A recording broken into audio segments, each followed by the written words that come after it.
We are not at war, but we are not at peace either.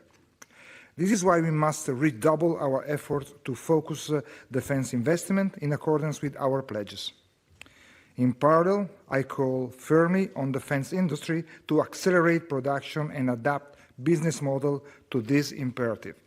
In accordance with President Trump's announcement, it'll be 5,000 troops coming out of Europe.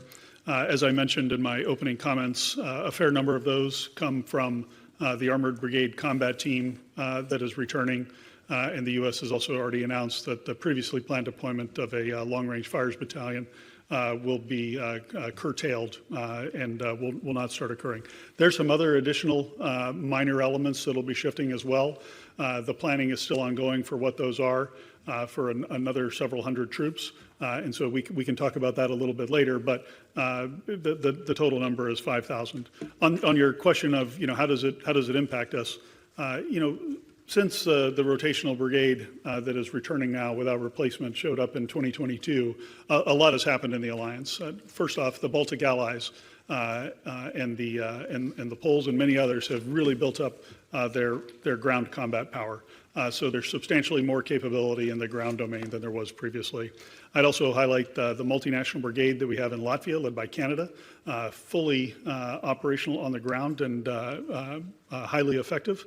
And then the Germans continue to build out a brigade in Lithuania. So again, this is as allies build up their capability, the United States is able to pull capability back and use it for other global priorities. So I'm very comfortable with where we are. Do you expect any future redeployments, US redeployments from Europe in the weeks to come? And are you in talks with allies about replacing some of the capabilities and the troops which have been announced so far? Thank you. Yeah, on the second part of your question, absolutely.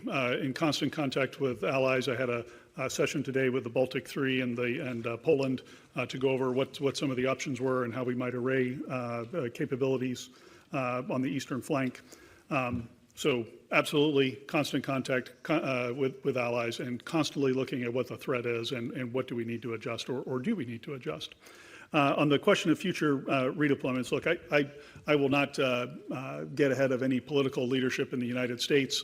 I will just say that the deployments that we have so far are all that's been announced. It's all that I'm expecting in the near term. But, over the longer term, we absolutely should expect additional deployments as Europe continues to build capability and capacity and step up to provide more of the conventional defense of Europe. With your comment on the Russian threats, look, it's a standard Russian trope. Right? They constantly say that NATO is doing something in an offensive manner, but we all know, you can read the treaty, NATO is a defensive alliance. We are not a threat to Russia, and they know we're not a threat to Russia. If they thought we were a threat to Russia, they wouldn't have emptied the Leningrad military district to go and invade Ukraine. So I just offer that at face value of, it's so obviously incorrect that there's any threat whatsoever. Last thing I'll say is, if we were allowing drones to go through Baltic airspace in order to get to Russia, we wouldn't be shooting them down. Can you imagine that Europe can create common European army without NATO? Thank you. I'll take it. This is my mantra. No, I think there is kind of misunderstanding. We need to start from two basic points. First, single set of army. Second, sovereignty. We, the alliance, the nations, just have one army, every nations. Okay. So that's the one, and they are force providers. So they will provide secure for what he needs to fulfill his mission, depending on the mission. So we cannot think about an European army. It's an oxymoron or a nonsense because NATO doesn't have an army. And also, the single nation keep the sovereignty of their armies. So, they are the one who decide what to do it. And, they are providing us, NATO, as a force provider, with what we need. We have to see, the European Union as the European pillar of NATO. But again, they will be using, in case they will do a kind of activity, military activity, they will use the same set of armies that NATO has. So that's why we need to speak about,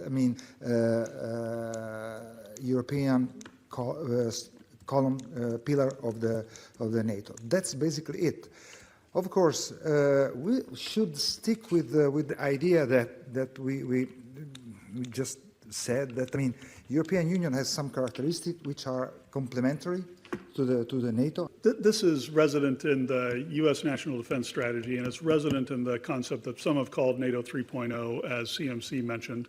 And so what we're basically saying is, as the European pillar of the alliance gets stronger, this allows the U.S. to reduce its presence in Europe and limit itself to providing only those critical capabilities that allies cannot yet provide. And so we should expect there to be a redeployment of U.S. forces over time as allies build their capacity. As for the exact timeline, it's going to vary broadly across a number of different capabilities as nations meet their Hague spending commitments and meet their capability targets. So I can't really give you an exact timeline. It's going to be an ongoing process for several years. I would like to go back to the Ukrainian sea drone that was found in Greek waters and ask Saker this time. Because this is actually understood, it's not the only sea drone of Ukrainian origin that is floating around in the Med. Whether you are concerned that we could see the spilling, that the war could spill into the Med because the Ukrainians are hunting Russian shadow fleet tankers, and in this case, how could NATO react and operate? Thank you.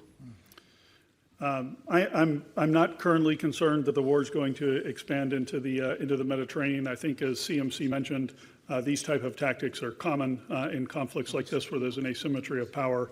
So I don't share that concern right now. We'll watch it closely, but I'm not concerned about it. Jelajahi cara baru mendapatkan informasi. Download MetroTV Extend sekarang.